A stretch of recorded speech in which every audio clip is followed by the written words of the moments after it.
بسم الله الرحمن الرحيم. الحمد لله رب العالمين، والصلاة والسلام على من لا نبي بعده، نبينا محمد وعلى آله وصحبه وسلم تسليما كثيرا. أما بعد، مشاهدي الأكارم يتكبراتشو تايون مجنا እንደዚሁም እህቶች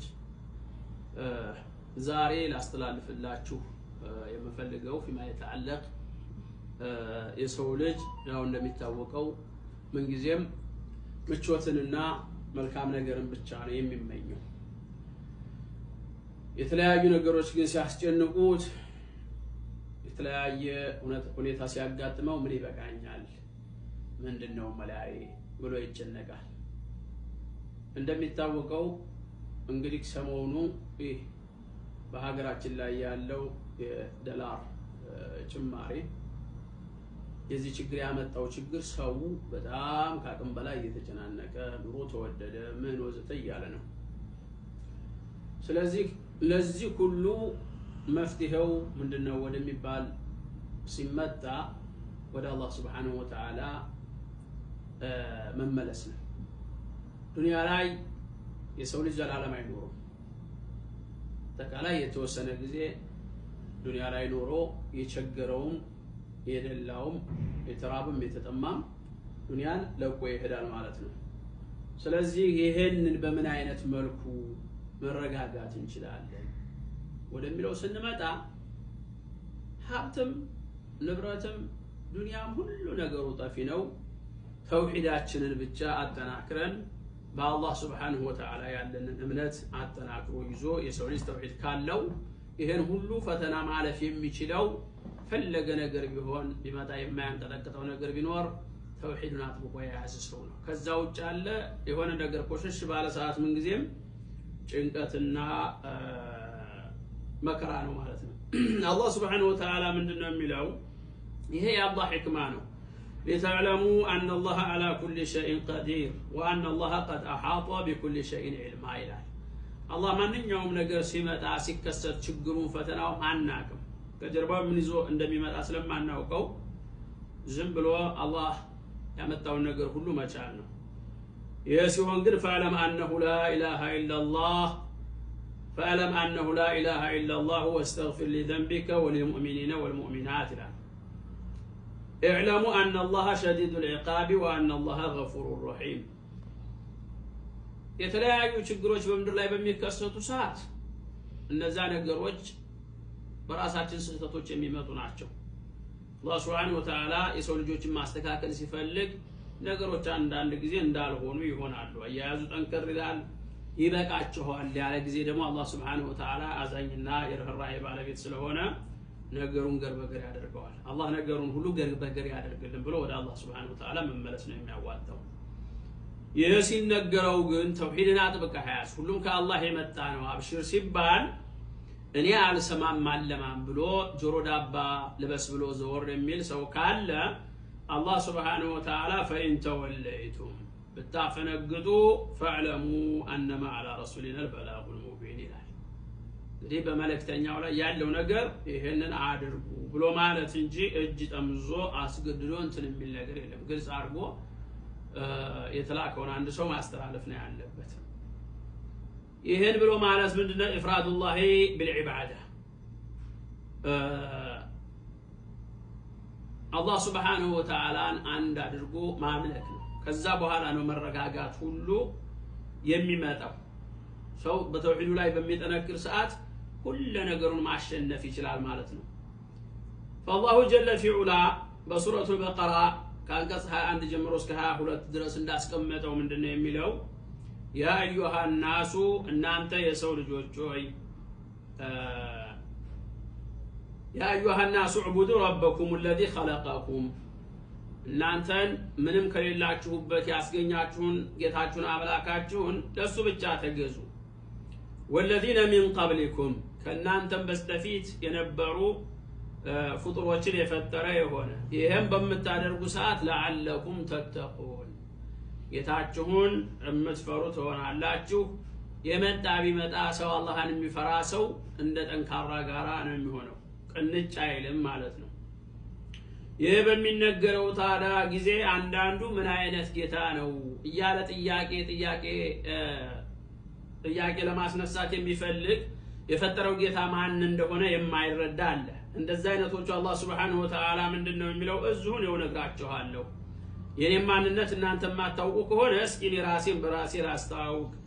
الذي የሆነ ጌታ جعل لكم الارض فراشا መሬትን አጠቃላይ እንዳለ ሜዳ ያደረገላችሁ። ያ ብሎ ማለት ፍራሽን ብሎ ማለት ልክ በቃ የሰው ልጅ በሚመቸው መልኩ ለማረስ ከፈለገ ለመንቀሳቀስ ከፈለገ ለመሳፈር ከፈለገ በሚመች መልኩ ያደረገላችሁ ጌታ አላህ ነው። እሱን ተገዙ። والسماء بنا እንደዚሁም ደግሞ ሰማይንም ስትመለከቱት አባጣ ጉርባጣ የሌለው ማንንም ሳይደግፈው ማንንም አጋዥና እረጅ ሳይኖረው ብቻውን በዚህ መልኩ ጠንካራ አድርጎ የገነባላችሁን ጌታ እሱን አምልኩ።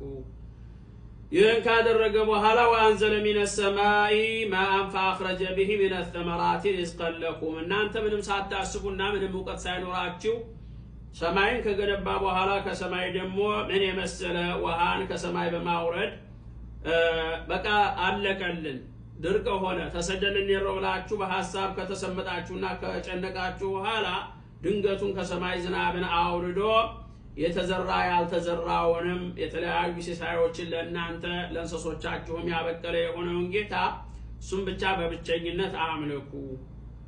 فلا تجعلوا لله اندادا وانتم تعلمون ይህ እየተነገራችሁ ታዲያ አላህ Subhanahu Wa Ta'ala አጋር አታድርጉ። ይሄን ማድረጉ ኃያል የሆነው ጌታ ይሄን ብቻ ማድረግ የሚችለው እሱ እንደሆነ እናንተ ዕውቀት እያላችሁ እንደማያውቅ ሆናችሁ ግን ታደርጋላችሁ። ማንኛውም ቢጠየቅ ማን ነው የፈጠረህ ቢባል አላህ ይላል። ሙስሊሙም ካፊሩም ማለት ነው። ዝናቡ ከየመጣ ከላይ ይሄን ሁሉ ኒዕማ ይሄን ሁሉ ጸጋ ታዲያ ከላይ ያመጣ ጌታ ያው ፈጣሪ አለ ማለት ነው። አላህ አለ ማለት ነው። ግን አላህን የሚክድ አይኖርም። ነገር ግን ለሱ ለአላህ Subhanahu Wa Ta'ala መደረጊያና መከፈል ያለበትን ግዴታውን የሰው ልጅ መወጣት አለበት ማለት ነው። ولقد بعثنا في كل أمة رسولا أن يعبدوا الله واجتنبوا الطاغوت الله سبحانه وتعالى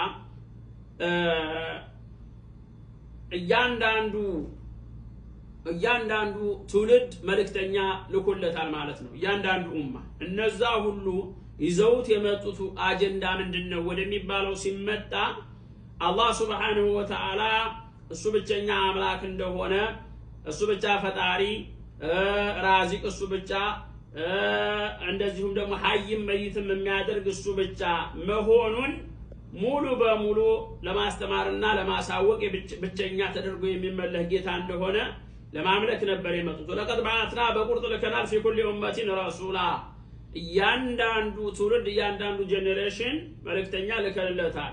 እነዛ ሲመጡ ታዲያ ምንድን ነበር ኑሮ ተወደደ ጨነቀ ሊሆን አልነበረም የሚሉት ምንድነው መልእክታቸው ይዘውት የሚመጡት አን يعبدوا الله واجتنبوا الطاغوت አላህ Subhanahu Wa Ta'ala በብቸኝነት አምልኩ የሰይጣንን አምልኮ ተራቁ ይሉ ነበር።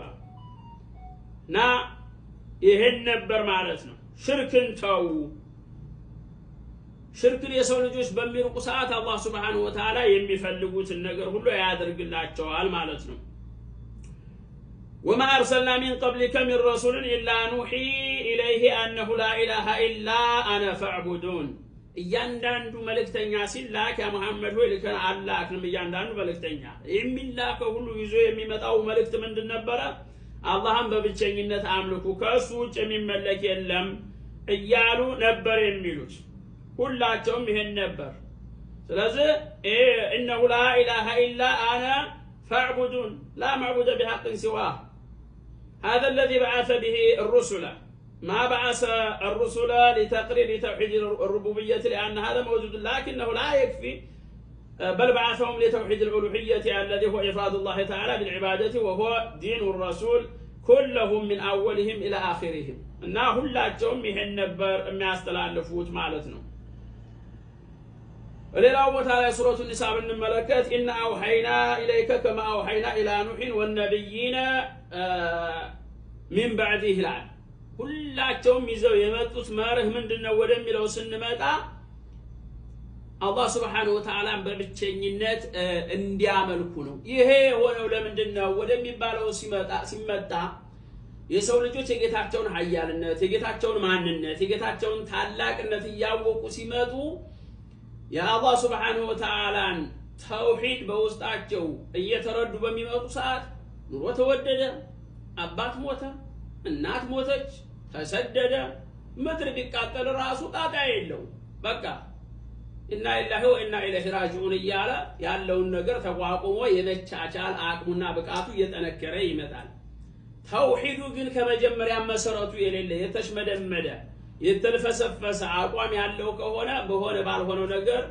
እሪ ምን ይብቃኝ ይላል ማለት ነው ስለዚህ ሰው ኑሮ መወደድ አይደለም ችግር መፈጠር አይደለም አጠቃላይ ዱንያ ለቆ ይሄዳል ሞት የሚያጋጥመዋል ዱንያ የፈተናና የብትላ አገር ነች ሰው የሚፈተንባት ነች ሰው ተውሂዱን አጠንክሮ ወደ ጌታው እየተማጸነ ያ ረብ ይሄን የሚመጣውን ችግር ሁሉ አንተ አስወግድልን እያለ ወደ አላህ Subhanahu Wa Ta'ala እየተመለሰ መቋቋም መቻል አለበት ማለት ነው هذا وصلى الله وسلم والى لقاء اخر والسلام عليكم ورحمه الله وبركاته